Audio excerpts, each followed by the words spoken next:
Life, it comes at us like a train with all its ups and downs, its pains and its joys. How do we deal with it? How do we process it? How how do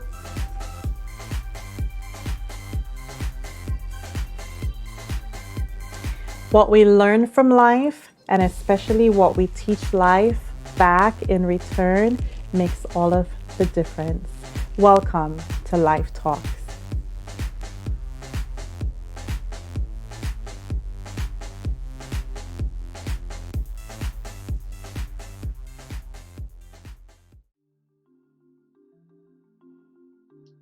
Hi, everyone, and welcome to another episode of Life Talk. I hope that you have been enjoying the women, the phenomenal women that I have been featuring on the show as we've been talking about Black female entrepreneurs, business owners who, from a need, have built an empire. And today's program is going to be just as exciting, just as informational. And so it's my honor to introduce to you a very, very, very close friend of mine. Her name is Carlene Francis. Carlene, welcome to the show. Thank you. Thank you for having me, Latoya. It's my pleasure. Oh, you're welcome, darling. So the intro is going to be a little bit different because I kind of wanted to kind of dialogue with you a little bit so that you can, in a sense, introduce yourself. But as we talk, okay? So you are from the island of Jamaica. But there is a slight accent of yours that's not fully Jamaican. So where is that other? I have no idea. I adopted this. What have I told you? You sounded like. Didn't you say I sounded British or something? Yes, you do. Oh, okay. Okay. Apparently, you've been there, but you're not from there. You haven't lived there. No, I only visited. Now, the funniest thing when I grew up in Jamaica, before when I started living, the students used to tease me and call me Miss English because I sounded different. But this was intentional because of the home life that I had.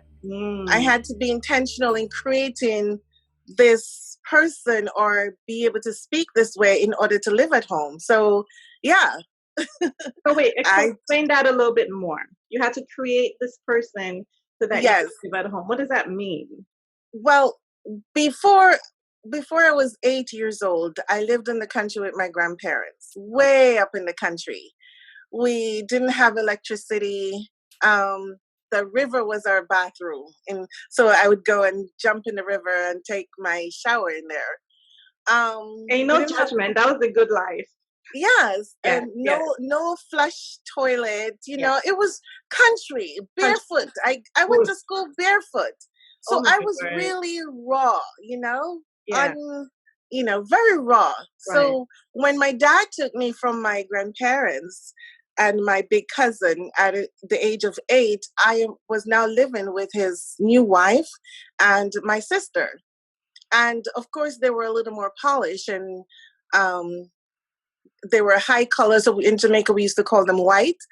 And and I was teased. I was, every day they would be like, no, this is how you need to pronounce this word. And I had to change how I spoke. So relearning how to speak, I adopted this accent. I don't know where it came from, but it just stuck with me. And I got teased throughout school because they said I sounded like I was Miss English. Mm-hmm. Yeah. Well, that makes sense. Well, that's why I don't bully you, obviously, but I love hearing you speak and pronounce certain words. So thank you for the background on that. So we met through, did we meet through a mutual friend or did we know each other before we knew we had a mutual friend? I'm trying to remember. No, we actually met after you told your story.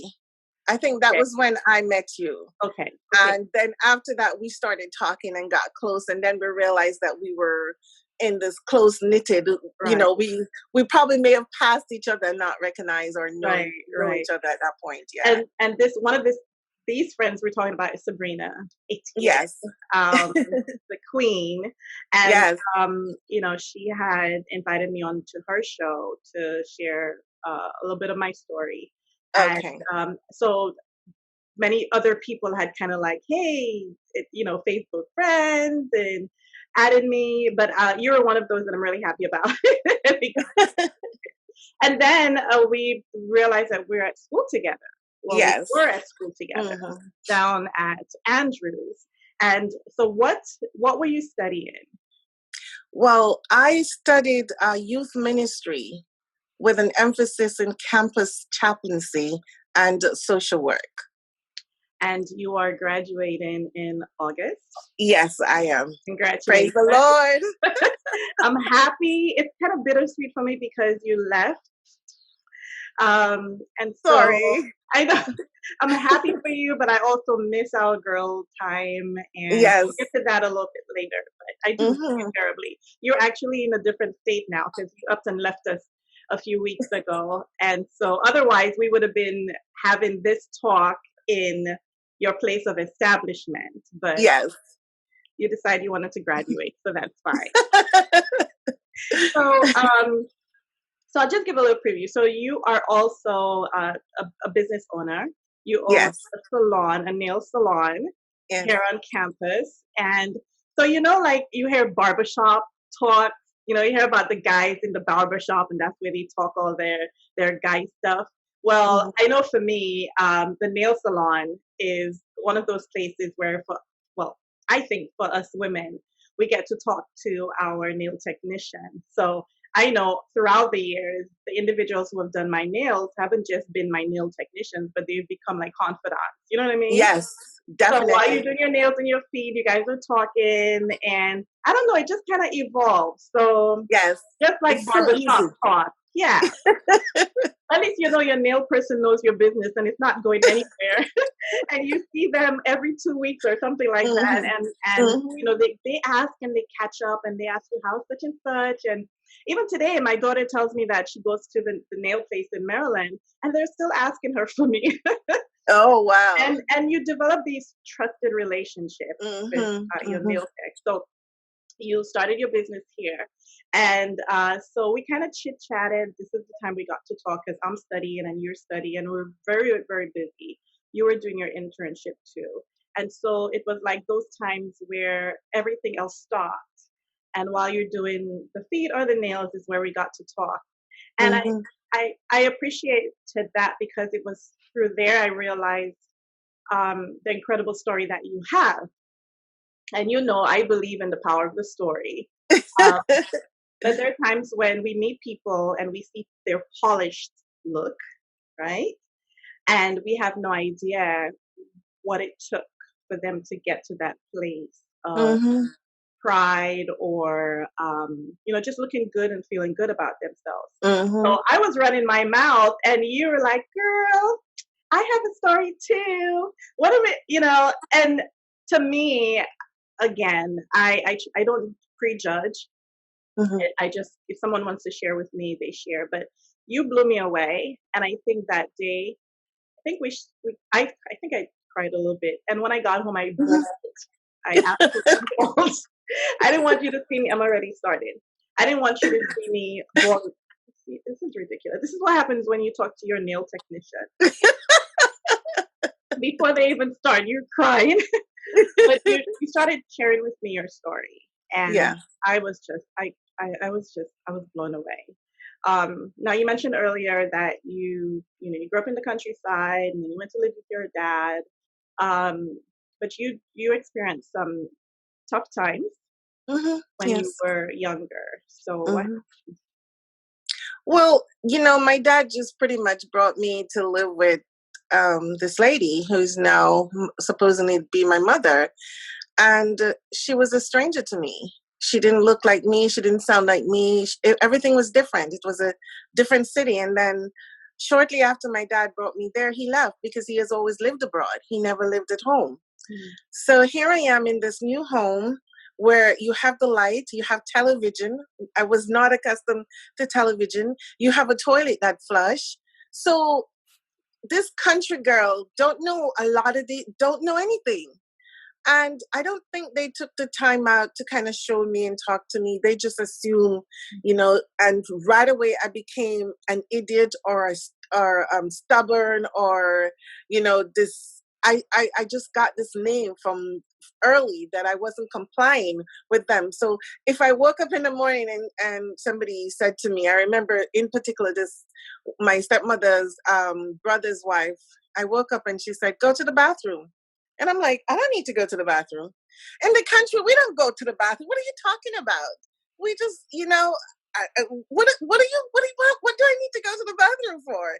We only go to the toilet when we want to, use it. Yeah. So she's telling me to go to the bathroom. What the heck she's telling me to go to the bathroom for? So I told her I need to go to the bathroom, and she yelled at me, and now I'm becoming this stubborn child and not easy to get along with. So of course I went into the bathroom because they told me to go to the bathroom, and I stood in there, the sink and the water. I don't know anything about those things. And I came out, and I suppose I still had the stuff on my face, and here they are telling me that I'm being stubborn and defiant because I'm not doing what they tell me to do. And so right away, I had this name and this, I don't know if it's like a stigma, something, a label then that they put on me that I'm a stubborn child and I don't comply. So from beginning, it was really hard. Everything was very, very hard.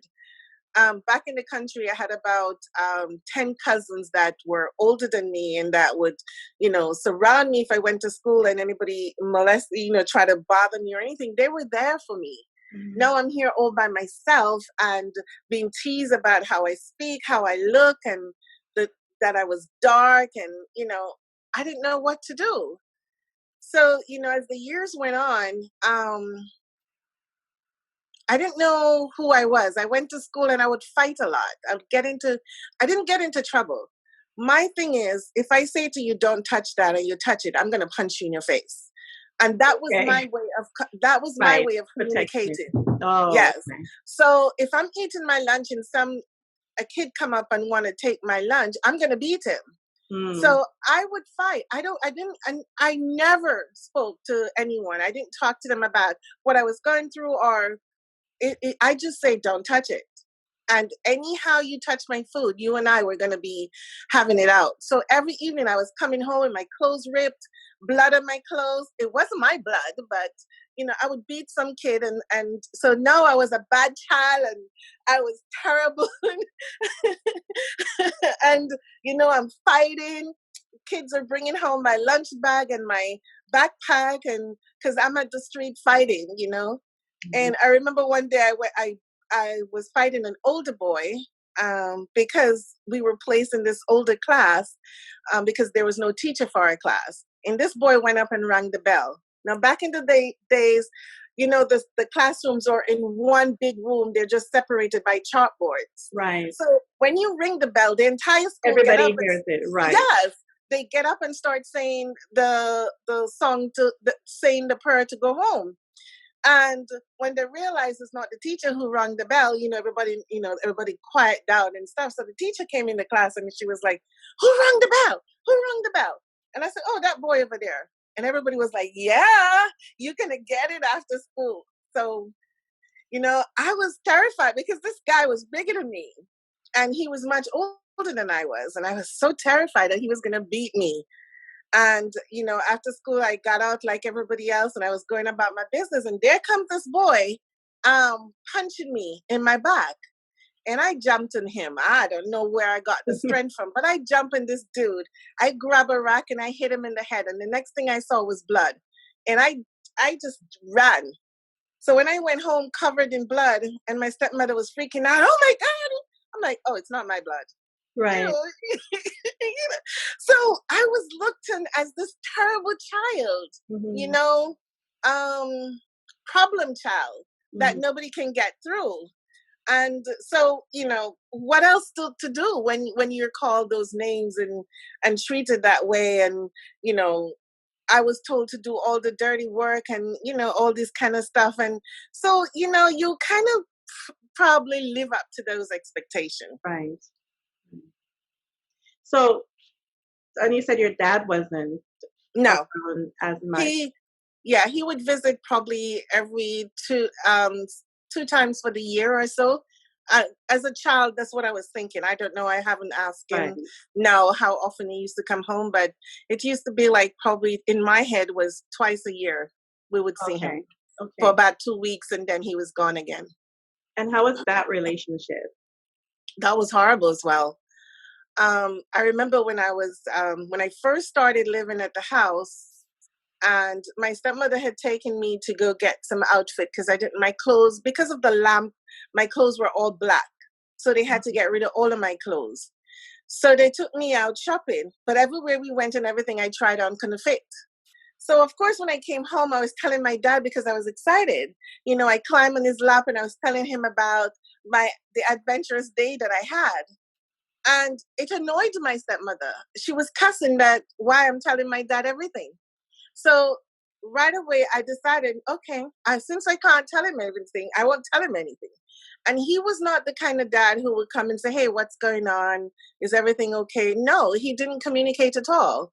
And so I was alone and frightened and scared most of the time because there was nobody there that, could be my safe haven to go to. But it was shortly after, when I was about 10 or so, I had the measles. And that was another thing because who dare you get the measles? You're coming home sick. Who dare you get sick? So I was home and it was a Saturday afternoon. And we lived on a hill. And there was a big tree, a big ackee tree in the yard. So whenever the leaves, I don't know, when it changes and the leaves fall and, so when you're walking on the leaves, it sounds like popcorn, like something popping. So I hear all this popping, popping, popping. And I ran to the window and I saw a whole bunch of people coming up the hill. And I'm like, who are these people? So they came up to my house and of course my stepmother greeted them and said, don't come any closer. She has measles and she didn't want them to get it. So they were like, oh, we're the little Adventist church down the road and we just wanted to invite you and pray with you and see if you need anything. And for the first time, I was introduced to this amazing kind of life, And I saw these kids and they looked happy and they sang for me and they prayed for me. And to believe you me, I felt so much better that day. Mm-hmm. So as soon as I got better, guess where I went? Straight to the church.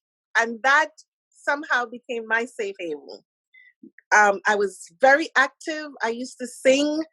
I did plays. Whenever they give me plays, they would give me a big stack of paper. I would study that and learn that in no time.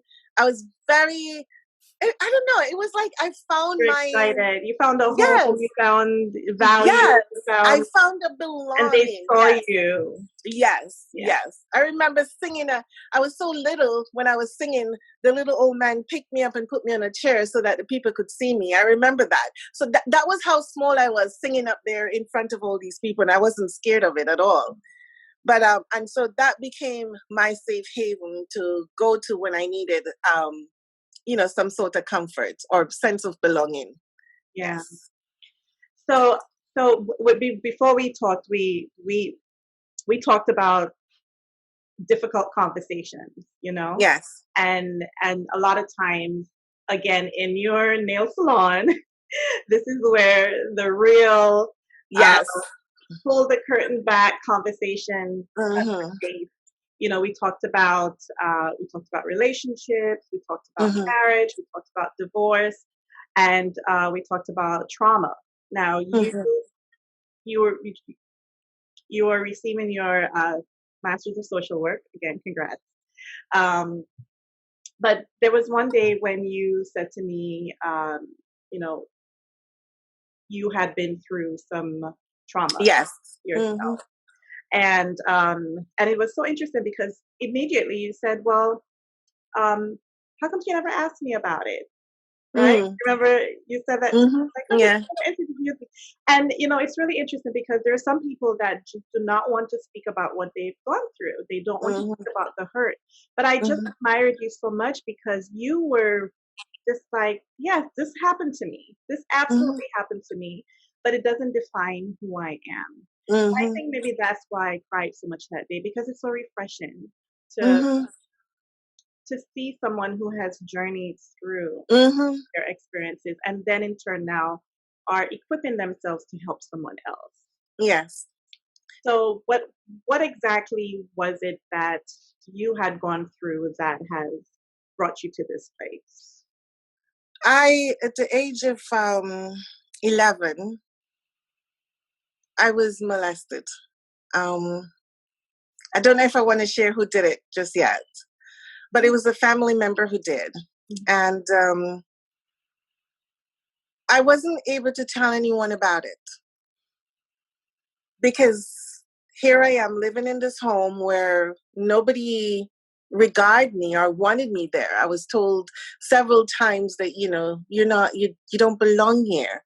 So I felt out of place. I just feel at any moment that anything can happen. The comfort that I have with my grandparents and my big cousin was totally gone. I was not in communication with them. I didn't see them. I didn't know where they were. I didn't know how to get to them. So I am stuck in this strange place and I got molested. And the worst part about it, that after the molestation, I ended up with something that I had to go to the doctor. And they were saying the only way she could get this is unless she was having intercourse. And So right away, so the molestation was sexual. yes. molestation. Mm-hmm. You were Yes. being raped.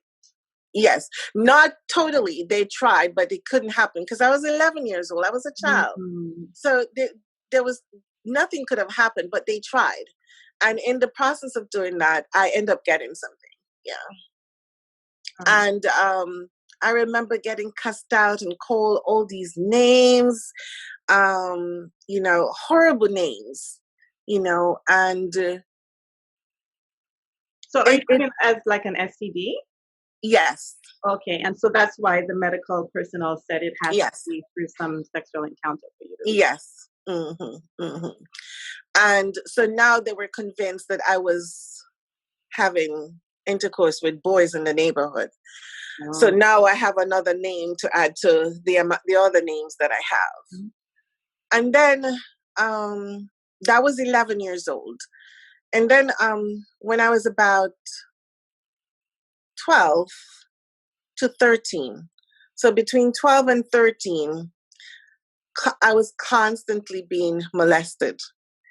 I remember every night when I was home, because now my stepmother is living in another city because she has completed college. She's a teacher. So she moved away and she left us at home. And by yourself? So who's raising you up at this point? I was the oldest one. Her sister was there. And I was the oldest one. My little brother was there. I was responsible to get up, make his porridge every morning, make sure he's taken care of before I went to school. But during the night, I was faced with this dilemma that I couldn't talk about, or I couldn't, I didn't have anywhere to go to the point that at 13 years old, I got pregnant. Didn't know that this happened at all because I don't know anything about stuff like that. And I remember the day it happened was the person gave me a beating because it was Sunday morning and I didn't want to get up. I wanted to just lie down a little longer, and my brother was crying that he wanted tea. But I felt, I was saying to myself, every day of the week, I'm getting up 6 o'clock to make his tea. And now his mom was home. It's time for her to be a mom. So I was lying down because I was really tired and I wanted to sleep. And he came in with the belt and he was beating me. And I started screaming that I'm going to tell, I'm going to tell, I'm going to tell. Mm-hmm. And that was when my stepmother came out and she just asked me straight up, is he molesting you? And I said, yes. And she said, okay, did you miss your period? No. I didn't even know. I figure yes. But you were 13? 13 years old. 13. And I remember her telling me that she's going to send me to the doctor. But the person denied.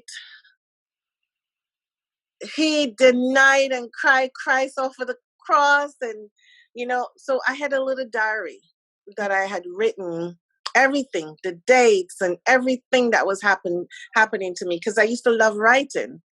And I had this diary buried in my drawer, buried under my clothes. So when this person was calling me a liar and he would never do a thing like that, and whatever, I went down and I took out my diary. And of course it had other stuff because I was at school with, with boys, and there was one particular boy at school that I really like, and he had become my best friend. So, that all of that was in the diary. But most importantly, all the dates and everything that he did was written down in the diary. So when my stepmother read the diary to him, he couldn't deny it because it was there in black and white. And she gave me the diary and told me to go and burn it, because I can't tell anybody about it. So I had to burn. So hold on. And I already knew, because I already had my tissue, because I know it just it rips me. So she asked if it was happening. Mm-hmm. You said yes. You gave her proof. Mm-hmm. She believed you. Mm-hmm. And then she protected him. Mm-hmm. And you're 13 years old. Yeah, 13 years old. And so she sent me to the doctor, and of course they confirmed that I was. How long, I don't know. Pregnant? Yes, I was pregnant. But how long gone, they didn't tell me. Those details were not given to me. I went home and I told them, yes, it's confirmed that I am.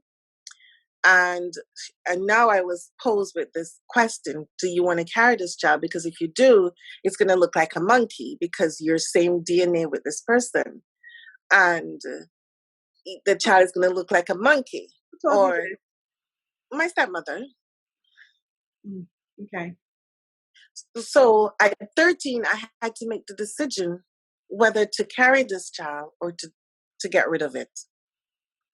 And when I heard the word monkey, that it was going to look like a monkey, I said, no, I don't want a monkey. Right. So I said, okay, I don't want to carry this child. No matter how many times you share with me, and some of the details, just finding out now, I'm thinking a 13-year-old child who has gone through transitions. Mm-hmm. You were taken from the place that you knew, Mm-hmm. brought into a home with individuals that, to me, it sounds like there was just verbal abuse going on too, and Yes, all kinds of other kinds of abuse before mm-hmm. this one. And my heart goes out to that 13-year-old little girl of yours, because just her feeling helpless and lost just kind of rips my heart out, because I know that there's so many other little girls going through this, and adult women who went through this and are, again, adults, 30s, 40s, 50s, 60s, 70s, 80s, and still have that little girl inside of them, still crying and begging for healing or to be heard, because that's a silencing right there. To burn your diary, she's silencing you. She told me nobody could ever know. There's too embarrassment. It's too embarrassing. It's gonna bring shame to the family. Yes, it was an embarrassment to the family. Yes. So she sends you to the doctor. So you go to the doctor by yourself. Mm-hmm. Okay. So 13 years old, go to the doctor by yourself, get the results by yourself. Mm-hmm. By yourself. And then come back and tell her, and then she gets to tell you what your child is going to look like, because it's a family member, you said the same DNA, that has been raping you, and are you pregnant for him? And so she tells you, to me it's like almost manipulation also, well, don't look like a monkey. Of course you're going to be thinking you don't want a child to, and of course, using those terminologies too, to me, it's just to a child. Like the visual. How do you? Anyway, that's for another show that we're gonna do. But you decided with that visual that you don't want to have this child because this child is going to look like a monkey, and you Mm-hmm. tell her no. So Mm-hmm. then what happens after Um, it took a while because I remember her sister was getting married. So I was sent away to help to bake the cakes with the lady who was baking the cakes. And all during that time, it's like, I don't know, my heart was, it's like my life just seemed shattered. It seems hopeless. It seems, I don't know, that little girl just was so lost and so hurt. And there was no one that I could confide in and talk about these things, you know. And I remember after I did the cake thing, and I don't know how long after, but I was sent back to the doctor. Now I was confirmed to go back to the doctor. And when I went back, I was given an injection. And a couple days later, I was in severe pain. Severe pain and bleeding, and I'm crying, and you know, I'm hurting. And at that point I realized, okay, maybe this is what is happening. I'm losing the child, or you know, they have aborted the child or something. And that was it. But after all that ordeal was over, I was now blamed. I couldn't wear shorts anymore. I used to love wearing shorts because I used to have beautiful legs. I was banned from wearing shorts.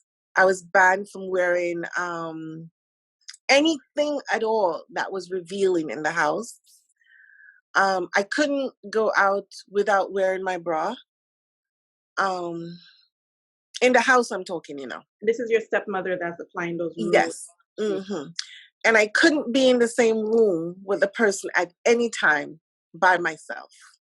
The only way I can go into that room is unless somebody else is in there. So now I'm in prison, or I'm blamed for this thing that has happened to me. Right. And it was hard. Yeah. It was hard living in that situation. Very, very hard. And I remember shortly after we moved, my dad came home one night and he packed us up. So this is a weekend. The Friday night he came home and he packed us up and said, we're moving. No warning, no goodbye to anyone. I'm now approaching 15. I've developed friends. I'm in the 9th grade. I have friends. I have, you know, people in the community. I have school activities because I was very popular at school.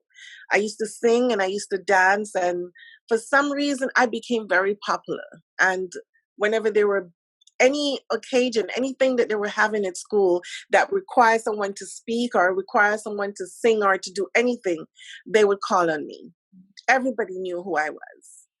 And at church, the same thing. And here, all of that was just dissolved. He just uproot us, and in the middle of the night, like a thief, we were gone. No goodbyes, nothing. And we were moved to another city, another part of Jamaica, because they were working in the city, so they needed to have a shorter commute. But no discussion, how we're moving and plan, nothing. It was just up and we were gone.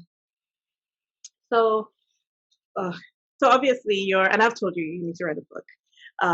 But you know, yes, I am writing. Yes, good, good. And obviously we're smiling because you've learned how to coexist with your story and still enjoy life. So I'll fast track. After this ordeal was over, did the molestation stop? Yes. When we moved to the new city, she warned me. She said, yes, you can lay yourself careless and let him let him take advantage of you again. And I remember one What? week, yes. She said, you can lay yourself careless. Yes. And let him continue doing it again. Yeah. Mm-hmm. Okay. So, and even before we moved, when she would have conversation with her sister or stuff with us around, she would make it look like I was the one that had come on to him. Mm-hmm. Your family A grown Your family member. Yes. A grown man. Mm-hmm. I want to say some words, but I'm trying to. No. Yes. No. Me too. Yeah. A grown man was seduced by a 13-year-old child, and I'm trying not to cry. It's okay. Yes. They would make gestures and jokes about stuff like that. Mm-hmm. In your presence. Wow. Yeah. Yeah. I think that, again, your courage is admirable, because we've talked about this too, that it's so important that if we have the courage to share our story within a safe space and not be re-victimized, then there's something so powerful about that, because we can be the voice of the one who is silenced. Yeah. And somehow it does something to somebody else when someone else is sharing their story. I've heard so many women say it allows them to breathe one more time, exhale, you know what I mean? To wake up one more day knowing that they're not alone. We can just imagine the pain, the terror, the torture that you experienced. And as your sister friend again, I'm so sorry that you went through that. But I'm so grateful that you went through it and you are on the other side of it, and so beautiful and so strong, and now in a position to help other children and adults maneuver through and maybe be that voice for them and protector of them. I'm trying not to just, go back into that space, but eventually, obviously, it did end. Yes, it did. One night when she went away for the weekend, he came into my room, and I told him some words in patois. Was it in patois? I said, you better check your words out of my room. Good for you. Good for you. Good for you.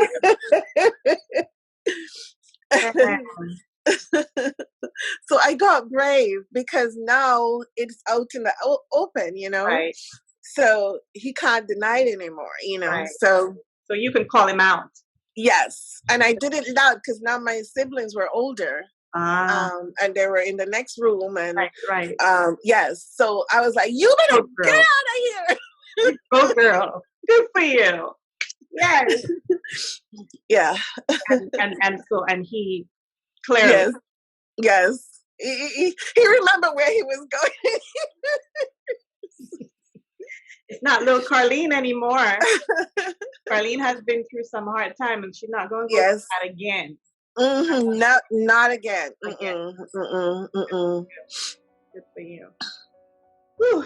All right. So you ended up got married.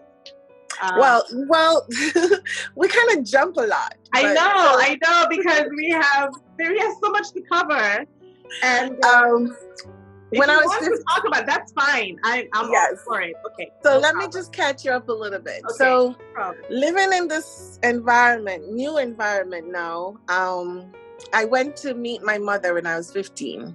That was when I met her for the first time. And for the first time in my life, I was able to see and know when I was born, because my dad always tell me that I was born somewhere in December, and I never had a birthday. I never had anything celebrated when I was growing up until 15, because he was not sure when I was born. And I learned why, the story later, what happened, why he didn't know, because he wasn't in the country and my mother had me. And then when he came, I was alone by myself, a little baby, and he didn't like the condition I was in. So he took me away, fought my mother, cut her, and took me away to the country and gave me to his parents. So your mother never saw you again? No. So he kidnapped you? She knew where I was, and she never came to look for me. So this was another trauma, because when I met her, I reached out and I was like, why didn't you come and look for me? She said, oh, I had other kids to take care of. That just, that was like somebody driving a knife in my heart more than, it was already cut up in pieces, and there was a little piece and a little hope that was left, that I was hoping that she would say, you know, I'm so sorry, my baby, you know, whatever. She said, oh, I had other kids to take care of. And your dad is okay. He, you know, he makes the money so he could take care of you. And that was her response to her knowing where I was, but never in 15 years try to contact me. Yeah.